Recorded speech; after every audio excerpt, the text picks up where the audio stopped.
Here's a question for you. What if your retirement home could take you to the Greek islands one month, the Caribbean the next, and Alaska the summer after that? I'm talking about trawler yachts. But forget everything you think you know about these boats. We're not discussing your grandfather's slow-moving fishing vessel here.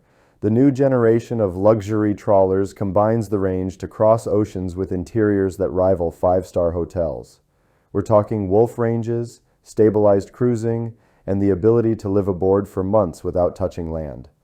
Today, I'm counting down the 5 fanciest new trawler yachts that are redefining what it means to cruise in comfort.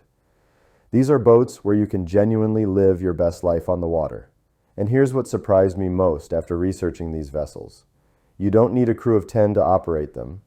Most of these can be handled by a couple with basic boating experience. So whether you're seriously shopping for your dream yacht, or just curious about what's possible when engineering meets luxury, stick around. By the end of this video, you'll understand why more and more people are choosing to retire to the water instead of buying that condo in Florida. Let's dive in. Starting at number 5, we have the Kadey-Krogen 60 Open. Now, I'll be honest with you. When I first saw the Krogen 60, my initial reaction was, it looks traditional. And you know what? That's exactly the point. This is a yacht for people who appreciate craftsmanship over flash. The Kadey-Krogen 60 Open won Best New Powerboat over 45 feet at the Newport International Boat Show. And when you step aboard, you immediately understand why. The judges said they were ready to move in the minute they got on board. I think that speaks volumes. Here's what sets this boat apart. It's an open design, meaning the helm, galley, and salon flow together as one great room. You get 360-degree sight lines. For cruising couples, this is brilliant. You're never isolated at the helm while your partner is stuck below making lunch. You're together, sharing the experience. The interior woodwork is exceptional. We're talking hand-matched cherry cabinetry throughout, and the kind of joinery that takes real craftsmen to execute. It's got a 30-inch wolf range, a sub-zero refrigerator, and a cockpit that's nearly 16 feet wide. That's practically the size of some people's entire boats. Range? With 2,300 gallons of fuel in those efficient twin John Deere diesels, you're looking at over 3,000 nautical miles at a comfortable 7-knot cruise. That's crossing the Atlantic, folks, or doing the Great Loop twice without refueling. My take? This is the yacht for people who want substance over style. It's not trying to look like a super yacht. It's proudly a trawler, and it does that job better than almost anything else in its size range. Coming in at number 4 is the Bering 77, and this is where things get serious. The Bering 77, sometimes called the Bering 76, is built like a small ship. And I mean that literally. Steel hull, aluminum superstructure, 130 metric tons of displacement. This isn't a yacht. This is an expedition vessel that happens to have luxury accommodations. The first hull, named La Manja, has a range of over 4,000 nautical miles. Some reports even suggest 6,000 miles at passage-making speeds. Let me put that in perspective. You could leave San Francisco and reach Japan without refueling, or cross from Florida to Europe with fuel to spare. Here's what I find fascinating about Bering Yachts. They're building boats for people who actually want to go somewhere, not just show off at the marina. This thing has a hybrid solar-assisted power system. You've got massive battery banks that can be recharged by solar panels, meaning you can anchor in remote locations for weeks without running your generator. Now you might think a steel expedition yacht would feel industrial inside. Wrong. The interior of the Bering 77 is stunning. Panoramic windows throughout, a Skylounge with incredible views, and 3 spacious ensuite staterooms. One editor described it as rugged on the outside but offering home-like comforts on the inside. That's exactly right. My opinion?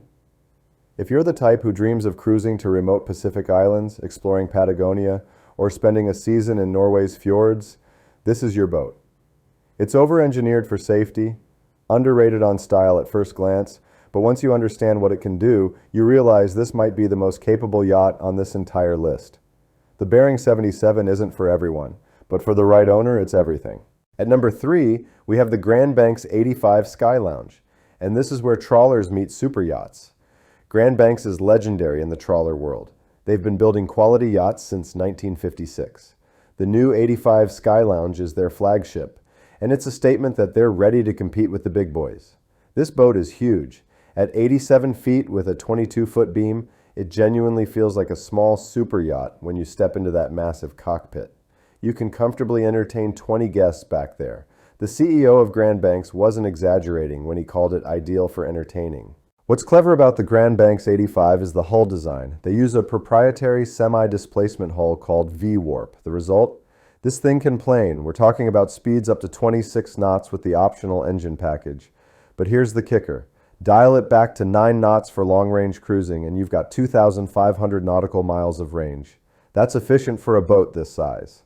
The Skylounge configuration gives you an enclosed upper bridge, which means you've got a climate-controlled helm station with spectacular views. This is perfect for longer passages where you want comfort at the helm. Now here's where I'm going to be controversial.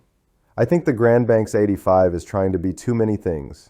It wants to be fast, it wants to be efficient, it wants to be a super yacht, and it wants to be a trawler.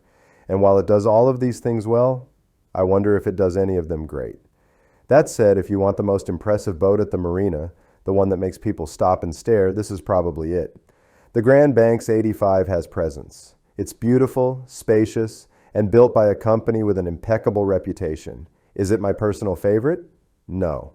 But I completely understand why someone would choose it. It's a crowd pleaser in the best sense. Number 2 is the Fleming 85, and now we're talking about perfection in execution. Fleming Yachts has a cult following, and for good reason. They build boats the right way. No shortcuts, no compromises. The Fleming 85 is their new flagship, and it represents everything this company has learned over decades of building ocean-going pilot house yachts. The specifications are impressive. Twin-man V12 engines giving you 25 knots at full throttle, but at an economical 8.5 knot cruise, you've got 3,700 nautical miles of range. The boat comes in 2 configurations, open flybridge or enclosed bridge. I'd personally go with the enclosed bridge version, which gives you a fully climate-controlled upper helm and frees up space on the main deck for a country kitchen-style galley. Here's what sets Fleming apart: customization. The owner I read about, Tim Armand, said Fleming's answer to every request is almost always yes. He wanted to add an enclosed bridge? Yes. He wanted to modify the layout to add a dayhead? Yes. His wife wanted a bathtub in the master for their grandchild? Yes. This level of collaboration is rare at this price point. Fleming treats every build like a custom yacht, even though they're building to proven designs. The engineering details matter too. Stand-up engine room, dual crew cabins, 5 joystick docking stations, Humphrey stabilizers, standard solar panels charging lithium batteries. This is a thoroughly modern yacht wrapped in a classic design. My take? If I were personally buying a trawler yacht in this size range, the Fleming 85 would be at the top of my list. It's not trying to be trendy or flashy. It's trying to be the best ocean-going yacht it can be. And from everything I've researched, it succeeds. Tim Armand called it our ultimate boat and said he wouldn't change a thing. That's about the highest praise a yacht can receive from an experienced owner. And now for my number 1 pick, the Nordhavn 80.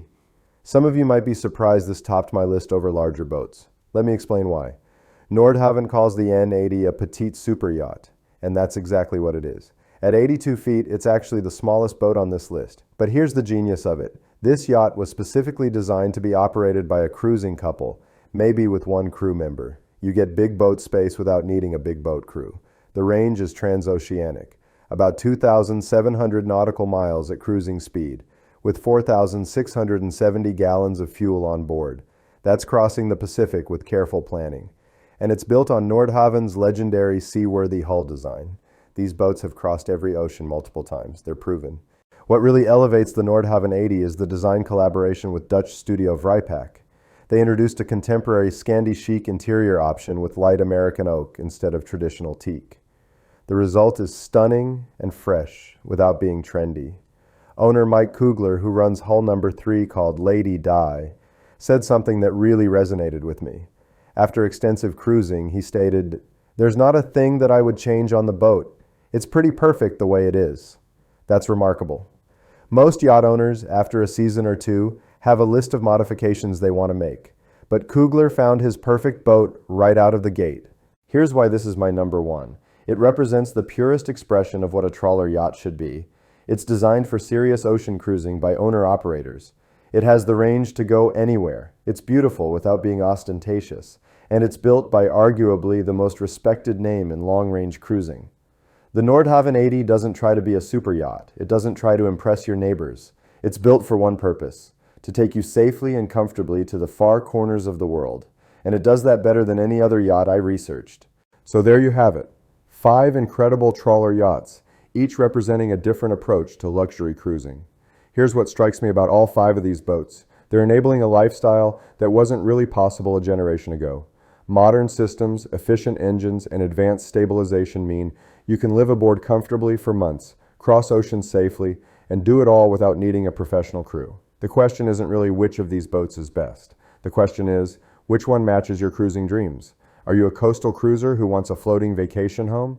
Are you dreaming of circumnavigating? Do you want to explore remote regions where marinas don't exist? Your answer determines your yacht. Me? I keep coming back to that Nordhavn 80. Give me simple, proven, and purpose-built any day of the week. What about you? Which of these 5 would you choose? Drop a comment below and let me know. And if you enjoyed this deep dive into luxury trawlers, hit that subscribe button. I've got more yacht content coming your way. Until next time, keep dreaming about that life on the water. Because with boats like these, those dreams are more achievable than you might think. Safe travels.